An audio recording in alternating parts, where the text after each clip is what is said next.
ऐसा कौन खिलाड़ी है जो कहते हैं ना पूरा मतलब पूरा गेम चेंज कर देगा, एक्स फैक्टर कह लीजिए, दोनों टीमों में से आपको कौन ऐसा खिलाड़ी लगता है? देखिए, अगर केकेआर की बात करें तो केकेआर की तरफ से एक ही है सबकी उम्मीद, विराट कोहली। नहीं, आरसीबी की तरफ से और केकेआर की तरफ से। अच्छा, मैंने कुछ गलत बोला? हाँ, आपने कहा केकेआर की तरफ से विराट कोहली। केकेआर इतना अच्छा प्रदर्शन कर रही है, आई थिंक सारे विराट थोड़ी सी पीछे चली आ रही है। तो अगर चलिए ठीक है, केकेआर की बात करें तो केकेआर की तरफ से एक बार फिर से मैं फिल सॉल्ट के साथ जाऊंगी, क्योंकि ओपनिंग करते हैं वो। अगर यहाँ पर बैटिंग भी आ जाती है केकेआर की तो एक अच्छे खासे स्कोर बन सकते हैं। तो फिल सॉल्ट इस टीम के एक्स फैक्टर हो सकते हैं। वहीं आरसीबी की बात करें तो कोई है ही नहीं वहां पर विराट के अलावा, तो विराट कोहली होंगे उम्मीदों पर खरा उतरने के लिए। बिल्कुल, मुझे दिनेश कार्तिक लगता है, पता नहीं क्यों, जब क्योंकि T20 वर्ल्ड कप आने वाला, जब उनको पता होता T20 वर्ल्ड कप आना तो अच्छा करते हैं और हमेशा ही अच्छा करते हैं वो।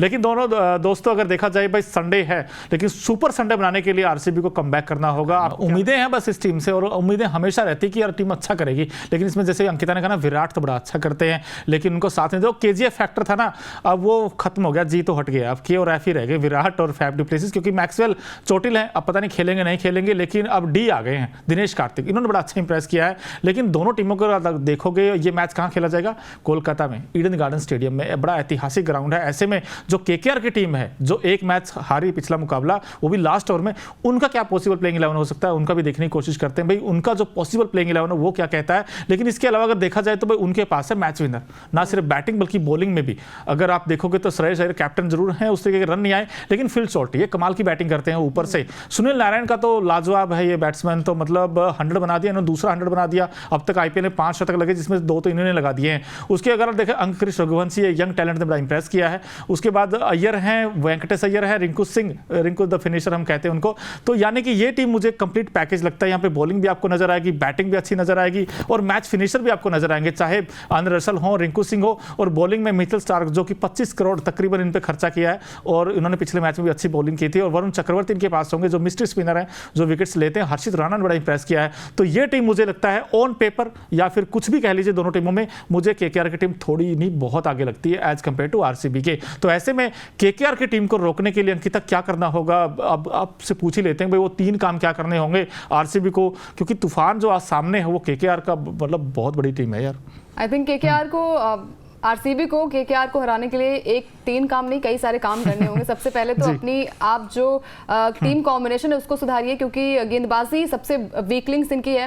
इसके अलावा मिडिल ऑर्डर में कोई ऑप्शन भी नहीं है ना, कितना दिक्कत तो इनके पास ऑप्शन भी नहीं है। आपके पास अगर अच्छे गेंदबाज हैं, आप हसरंगा जैसे गेंदबाज को आप आउट कर रहे हैं अपनी टीम से, तो फिर आपकी गलती, आपकी फ्रेंचाइजी की गलती, इसमें किसी टीम का, किसी प्लेयर का आई थिंक कोई रोल नहीं होता है। तो आरसीबी की सबसे बड़ी वीक लिंक्स यही है कि उनके पास गेंदबाजी नहीं है, और गेंदबाजी है भी तो वो शायद सही तरीके से इस्तेमाल नहीं कर पा रहे हैं। हमने सिराज को दिखाया, अच्छे गेंदबाज है यार, आपने श्रीलंका के खिलाफ क्या गजब की गेंदबाजी की थी। इंडिया के लिए भी अच्छी गेंदबाजी करते वो नजर आते हैं, लेकिन जब बात आती है आरसीबी की तो वहां पर कोई भी ऐसा गेंदबाज नजर नहीं आता जो कि मैच को एक विनिंग पारी के एक मैच को जिता पाए। हमने देखा है कि भले ही आरसीबी कितनी बड़े स्कोर पे चली जाए, आई थिंक अगर 300 भी रन बना लेगी फिर भी वो हार जाएगी, ऐसी हमारी सोच भी है और ऐसा ऑडियंस को भी लगता है। तो 3 काम ऐसे करने होंगे। सबसे पहले तो आप गेंदबाजी में अपनी वो धार लाइए। फिर आप अगर बात करें तो मिडिल ऑर्डर इनका बड़ा कमजोर है। मिडिल ऑर्डर में बड़े नाम है लेकिन कोई प्रदर्शन नहीं करा, चाहे वो कैमरन ग्रीन हो, मैक्सवेल, आई थिंक उनकी एंट्री हो सकती है क्योंकि नेट्स में वो प्रैक्टिस करते नजर आए हैं। तो कोई भी ऐसा बल्लेबाज नहीं है। विराट कोहली के अलावा फैब और विराट अच्छी स्टार्ट तो दे देते हैं, लेकिन हम जब नंबर 3 नंबर 4 की बात करते हैं मैच को फिनिश करने के लिए, वहां पर आई थिंक दिनेश कार्तिक के अलावा कोई ऐसा बैट्समैन नजर नहीं आता जो कि उम्मीद, जैसे विराट से उम्मीद होती है तो डीके से भी उम्मीद होती है कि वो आके मैच को फिनिश कर जाएंगे। मैच फिनिश भी होता है लेकिन गेंदबाज जो है वो लुटिया डुबा देते हैं। तो मेरे हिसाब से बहुत सारे काम करने होंगे आरसीबी की टीम को जीतने के लिए, क्योंकि जीत इसलिए भी जरूरी है, नंबर 10 पर है, अगर इन्हें प्लेऑफ में जाना है, क्योंकि उम्मीद तो कुछ नहीं हो रही है कि प्लेऑफ में जाएगी टीम, बार बार खराब प्रदर्शन कर रही है, उम्मीदों पर खरा नहीं उतर रही है। तो टीम को जो है अगर प्लेऑफ में जाना है, अगर इन्हें ट्रॉफी जीतनी है तो दमखम लगाना पड़ेगा और बड़े मार्जिन से इस मैच को जीतना होगा, तभी ये टीम जो है वो आई थिंक प्लेऑफ में पहुंच पाएगी। बिल्कुल। और जो आपने नंबर 3 नंबर 4 की बात की थी, एग्जैक्टली यही दिक्कत है। नंबर 3 क्या, या तो रजत पाटीदार को मौका देते हैं या विल जैक आते हैं। विल जैक भी अच्छा नहीं किया था, कैमरन ग्रीन को भी इन्होंने मौका मौका दिया, वो उन्होंने भी अच्छा नहीं किया था। अब लास्ट में तो डीके कर देते हैं काम ठीक, लेकिन ऊपर से विराट कर दे। अब बीच का क्या होगा, क्या ये कुछ चेंजेस कर सकते हैं अपनी टीम में, किसको लेकर आएंगे, ये बड़ा सवाल रहेगा। और कहीं ना कहीं बॉलिंग एक अभी भी बहुत बड़ा कंसर्न इनके लिए, क्योंकि जब तक ये पावर प्ले विकेट्स नहीं लेंगे ना, तब तक ये अंकिता टीम स्ट्रगल करेगी, चाहे लिख के ले लो। क्योंकि सामने देखिए ना, फिल शॉट होंगे, सुनील नारायण होंगे। अब सुनील नारायण तो एक समय ऐसा था कि जब वो आंख बंद करके शॉट्स मारते थे, लेकिन जैसे गौतम गंभीर के अभी मेंटोर बने टीम के,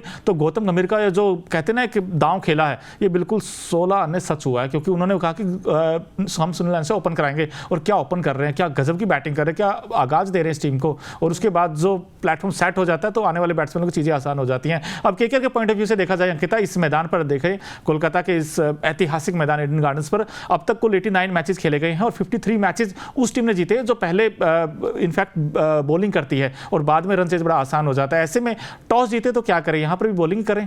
बिल्कुल, क्योंकि हमने देखा है कि टॉस जीतने के बाद आई थिंक चेजिंग ज्यादा जरूरी हो जाती है, और टीम जीतती भी। हमने जितने भी मैचेस देखे हैं, ज्यादातर टीम ने यही किया है कि पहले टॉस जीते और पहले बॉलिंग करने का फैसला करें, क्योंकि रन चेज इस मैदान पर आपने देखा है कि बड़े आसानी से हो जाता है। और पिछला मैच भी आप उठाकर देख लीजिए, वहां पर भी बटलर ने क्या गजब के शतकीय पारी खेली थी। तो बहुत सारी चीजें यहाँ पर हो जाती हैं। आप पिच को परख लेते हैं, यहाँ पर ये भी कहा जा रहा है कि यहाँ पर अच्छे खासे रन्स भी बन सकते हैं, एक हाई स्कोरिंग मुकाबला देखने को मिल सकता है मोनू। और जब बात आती है यहाँ पर गेंदबाजी की, तो गेंदबाज में तेज गेंदबाजी को मदद मिल सकती है। तो मेरे हिसाब से सिराज का कमबैक होने वाला है, और सिराज आई थिंक अलग फॉर्म में थोड़े दिखने वाले हैं। मैं तो उम्मीद करूंगी कि आरसीबी जो है वो अच्छा खेले, लेकिन दिल गवाही नहीं दे रहा है, और लग रहा है कि शायद मैच हार ना जाए। भाई जो मर्जी कहें, मैं तो इनफैक्ट बड़ा फैन हूँ आरसीबी की टीम का, और शायद अंकिता भी चाहती है कि थोड़ा सा रोमांच तो आए यार। क्यों आप लोग नहीं चाहते यार कि रोमांचक आए? अब रोमांच बनाने के लिए अंकिता, रोमांचक तो मुझे नहीं चाहिए, मुझे चाहिए एक तरफा अंदाज में, और एक तरफा अंदाज में आरसीबी को जीतना चाहिए। यार एक तरफा तो भूल जाइए, सामने को केकेआर है, कोई और टीम होता तो सब भी चलो उम्मीद लगा सकते, लेकिन केकेआर जिस फॉर्म में है और जैसी बैटिंग वो कर रही है, मुझे मुश्किल लगता है। क्योंकि 272 बना दी थी केकेआर ने डीसी के खिलाफ, तो ये टीम बड़ी धांसू है, ऐसे में उम्मीद लगा सकते हैं। लेकिन दोनों टीमों में से देखा जाए अंकिता आपको कि